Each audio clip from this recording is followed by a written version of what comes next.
December 8, 1941, and the town clock is striking 11 o'clock.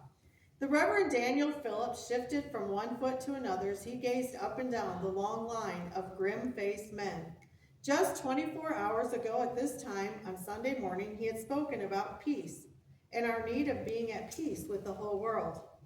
Even while Dan was preaching, the Japanese were attacking Pearl Harbor. And whether we wanted to be or not, we were already at war. The next few hours had been a nightmare. People had rushed to him for advice. Some had gathered to pray. Finally, after hours of counseling, praying with others, and trying to help, the Reverend Dan Phillips slipped away to a quiet place. What was left of the night had been spent in prayer and heart-searching, and when morning dawned, he knew what he must do. Now before noon, he stands with other brave men to offer himself as a volunteer to defend his country. At 1 o'clock, he reached the table behind which sat the recruiter. The young sergeant before whom Dan stood eyed him closely, seemingly conscious of the fact that this volunteer was different from most of the others. "Why do you want to be in the service?" he asked. "Because this is my country, and I want to help defend it," was the answer. "What do you work at?" came the next question. "I'm a minister of the gospel of Jesus Christ and have been pastoring a church," Dan answered. The sergeant showed his surprise, but went on. "You know you wouldn't have to go, don't you?" "Yes, I know that," was the reply, "but I am sure that I should do all I can for my country." While Dan had been standing there, he had noticed a man in a dark business suit who had been circulating among the crowd. Dan also noticed that when his own questioning began, this man had stopped nearby and seemed very much interested in his statements. Now, he suddenly leaned over near the ear of the sergeant and held a whispered conversation with him. As the conversation proceeded, the man in the civilian suit became more and more interested, but said nothing. When the questions were done, he again had a whispered conversation with the sergeant and then arose and left the room.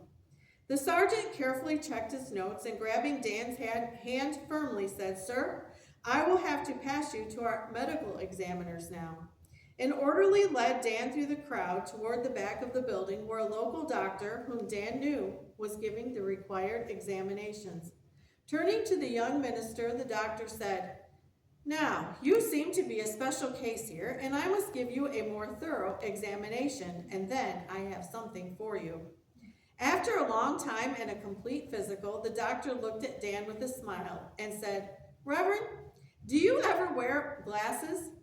"Why, yes," was the reply. "I wear them occasionally when I'm doing a lot of reading, and I had a little trouble when I was in college several years ago. Now my eyes are all right." "Well, I guess that's it," the doctor muttered.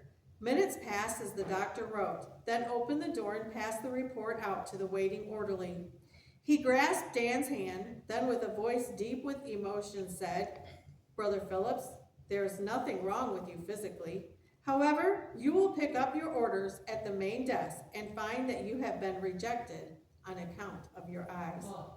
"I don't understand this, but I was ordered to fix your report so you could not enter the regular army. All I know is they said there might be something more important that you can do for your country." Dan almost stumbled down the hall to the desk where he picked up the document from the officer in charge. Finding a quiet spot and backing up against the wall of a building, he slowly opened the paper. The whole world seemed to crash around him. He was sure God had told him to offer his services to his country, and now all that he could see, standing out in boxcar letters, was "rejected." And that's the end for tonight.